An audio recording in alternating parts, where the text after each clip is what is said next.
Mucho antes de las criptomonedas y las redes sociales, hubo un fenómeno que hizo que media Europa perdiera la cabeza por flores.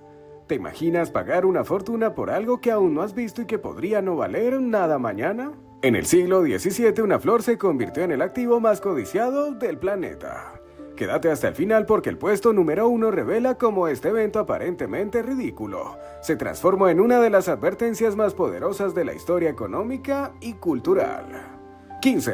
Su legado es una advertencia eterna. El término tulipomanía no se usó en su momento, sino más de 2 siglos después. Fue el escritor Charles Mackay quien en 1841 lo popularizó en su libro sobre delirios colectivos. Desde entonces se convirtió en el símbolo universal de la especulación descontrolada. Hoy, cuando escuchas que algo es como los tulipanes del siglo XVII, se trata de una comparación directa con burbujas como las criptomonedas, los NFTs o las hipotecas subprime. 14. Inspiró el arte de la época.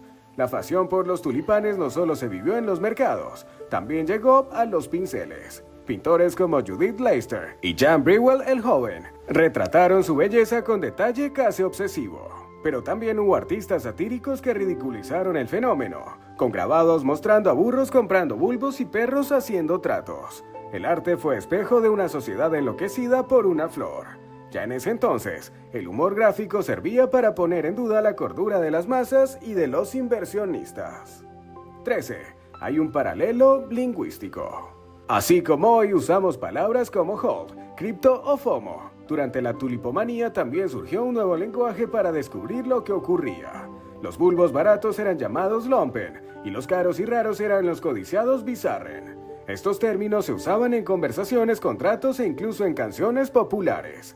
Era el argot de los especuladores del siglo XVII, un fenómeno social completo, que no solo cambió cómo se comerciaba, sino también cómo se hablaba del dinero, la rareza y el valor. 12. Fue una lección olvidada.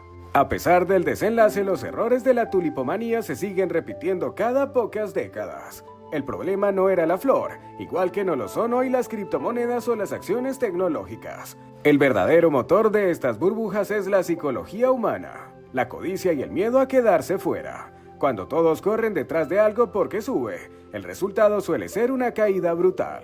Es una historia que se enseña en economía pero que pocos aplican cuando la euforia vuelve a aparecer.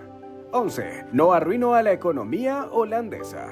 Aunque muchas veces se cuenta como si fuera una catástrofe nacional, la realidad es que la economía holandesa sobrevivió sin problemas. Sí, hubo perdedores individuales, pero el comercio, la ciencia y las artes del llamado siglo de oro holandés continuaron sin pausa.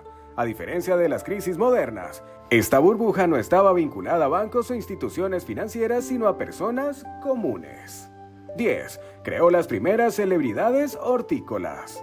En pleno siglo XVII, algunos cultivadores de tulipanes eran más famosos que muchos nobles. Uno de los más conocidos fue Abraham de Goyer, cuyos híbridos de tulipán eran esperados con ansiedad por la élite. Su invernadero era un lugar de visita obligada, casi como un showroom de lujo. Estos personajes no solo vendían flores, vendían prestigio, exclusividad y tendencia. Fueron los influencers de su tiempo, y sus creaciones eran como ediciones limitadas de una marca de lujo.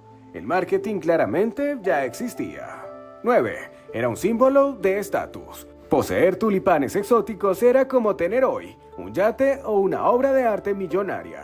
Para la creciente clase mercante de los Países Bajos que no pertenecía a la nobleza, los tulipanes eran una manera de mostrar éxito y sofisticación. No se trataba solo de belleza natural, sino de rareza, exclusividad y poder económico. Las variedades más codiciadas adornaban jardines privados y eran motivo de envidia y admiración. En el fondo, la tulipomanía fue también una carrera por aparentar muy parecida a lo que pasa hoy. 8. Los tulipanes ni siquiera eran holandeses. Aunque hoy se asocian directamente con Holanda, los tulipanes llegaron desde el Imperio Otomano, lo que hoy conocemos como Turquía. Fue un embajador flamenco en Estambul quien los envió por primera vez, y al llegar a los Países Bajos encontraron un clima perfecto para su desarrollo. De ser una flor oriental pasaron a convertirse en el emblema de un país europeo. Una curiosidad que recuerda cómo lo global siempre ha influido en lo local, incluso en una época sin internet, aviones ni redes sociales. 7. El gobierno tuvo que intervenir. Cuando todo se vino abajo, el gobierno holandés no se quedó de brazos cruzados. En un intento por frenar el caos, decretó que los contratos firmados durante la manía podían cancelarse con solo pagar el 3.5% del valor pactado. Esto salvó a muchos de la ruina total. Fue una especie de rescate financiero primitivo, sin bancos centrales pero con intervención estatal.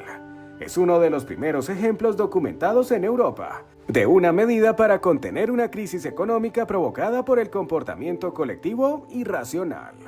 6. No hubo un colapso dramático de la bolsa. A diferencia de los desplomes modernos con pantallas rojas y cifras cayendo en tiempo real, la tulipomanía terminó de forma casi silenciosa.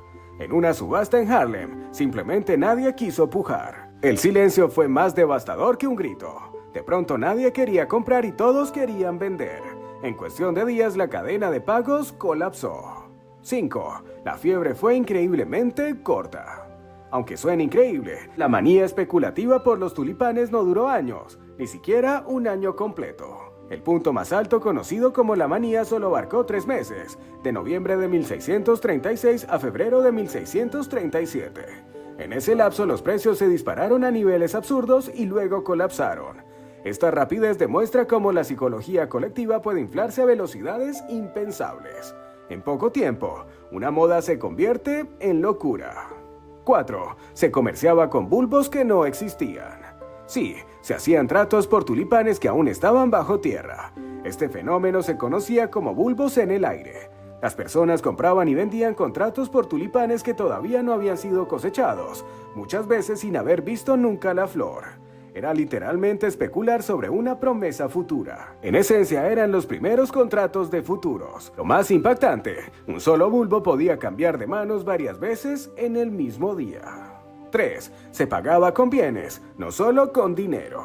Los tulipanes más codiciados alcanzaban valores absurdos y no siempre se pagaban con dinero. Se usaban bienes como parte del intercambio, un carruaje con caballos, una cama de lujo, ovejas gordas o hasta 1000 libras de queso.